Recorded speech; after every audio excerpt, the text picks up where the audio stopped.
Avec Internet et les réseaux sociaux, les violences sexuelles envers les enfants connaissent un nouveau terrain de jeu. Exposition non consentie à la pornographie, harcèlement, exploitation sexuelle, les chiffres explosent. D'après l'ONU, 750 000 pédocriminels agissent sur le net.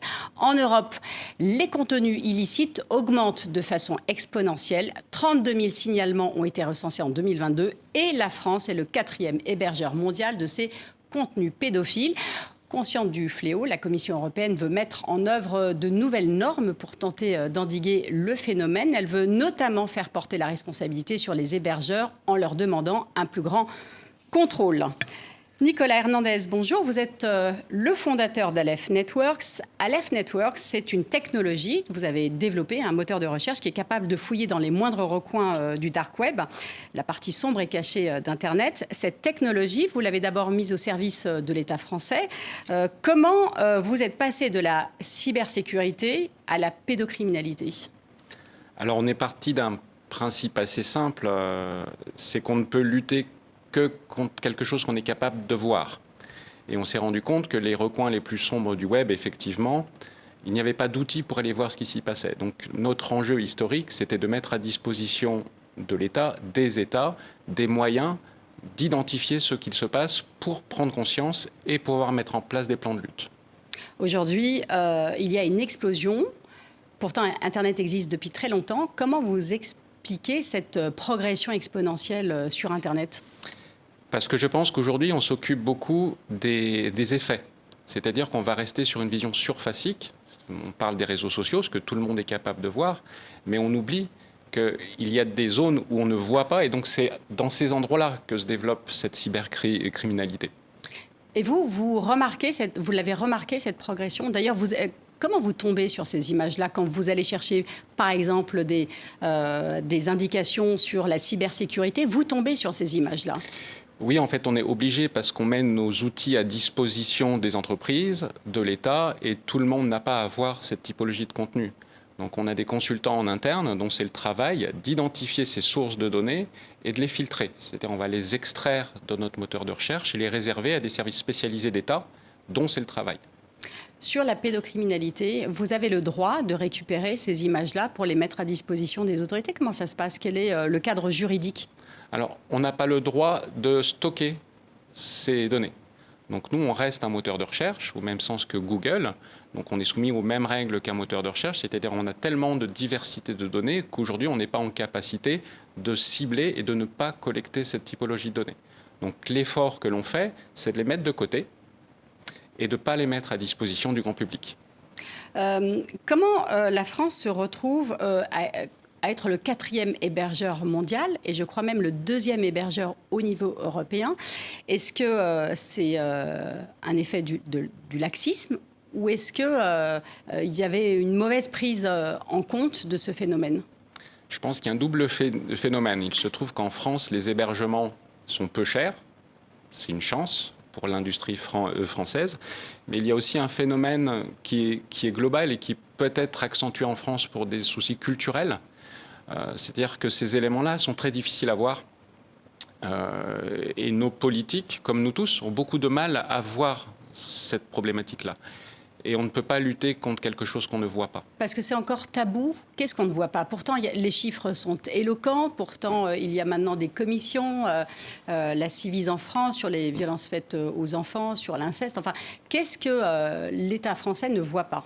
Je vous prends un parallèle assez simple. Pour que nos députés aient pu voir les massacres dans le monde, il a fallu les prendre dans une salle à part et leur passer des vidéos. C'est-à-dire qu'un chiffre, ce n'est qu'un chiffre, c'est abstrait. Donc en fait, si on est dans un phénomène de tabou, notre cerveau ne va pas appréhender véritablement la matière. Ça reste un chiffre. Donc je suis persuadé qu'il faut arriver à prendre nos députés, à leur montrer la vraie matière et à sortir du chiffre. Mais est-ce qu'il y a une volonté politique de le faire? Il ne peut pas, pour moi, y avoir de volonté politique tant qu'il n'y a pas une volonté ou une imposition de leur montrer. C'est-à-dire qu'on ne va pas aller naturellement aller voir de la pédophilie, on ne va pas se préoccuper du problème quand on a des chiffres. L'Union européenne met l'accent sur la responsabilité des plateformes et des hébergeurs. En gros, l'Union européenne demande aux entreprises de faire le gendarme. D'abord, est-ce que ça n'était pas le cas jusqu'à présent? Est-ce qu'il n'y avait pas suffisamment de contrôle de la part de ces hébergeurs? Et est-ce que ça va suffire? Alors, je pense que c'est nécessaire. Je pense que la réglementation existait déjà. Alors, la renforcer, c'est une bonne chose. Par contre, ça montre quelque chose, si on se suffit de ça, on est en train de mettre en évidence un déport de responsabilité. C'est-à-dire qu'on doit tous lutter, mais pas que les industriels.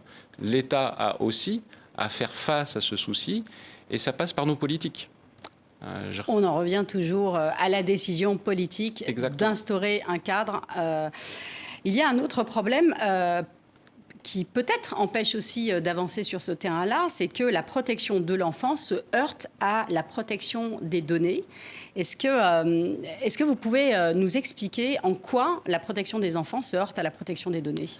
C'est-à-dire qu'aujourd'hui, les angles de vue technologiques sont assez uniques. C'est-à-dire qu'on va se préoccuper, on va s'attaquer prioritairement aux réseaux sociaux, aux dialogues privés. C'est-à-dire qu'on va, de la même manière que ce qu'on faisait avant, se préoccuper de ce qu'on voit, de ce qui est directement là. Et effectivement, on se retrouve en opposition avec le droit sur la donnée, le droit à la vie privée. Mais ça n'empêche pas d'agir. Mais donc, est-ce qu'on peut quand même bouger les lignes de cet arsenal juridique qui protège les données privées pour justement faciliter aussi la protection des enfants? Oui. Et donc, ça veut dire collecter de l'information, pas seulement des images, mais collecter également, par exemple, des messages qui sont envoyés. Alors, je vais vous donner quelques chiffres sur des éléments pédocriminels qui sont publics. On n'a pas besoin de rentrer dans la vie privée des gens. Nous, on a identifié, nos consultants ont identifié dans le dark web plus de 35 000 sites contenant des centaines de milliers d'images pédophiles. Ça, il n'y a pas besoin de chiffrement, on n'a pas besoin d'entrer dans la vie privée. Donc c'est là où notre enjeu, c'est d'arriver à montrer aux politiques qu'il y a déjà beaucoup à faire et qu'on n'a pas aujourd'hui besoin absolument de centrer sur un problème qui est très complexe.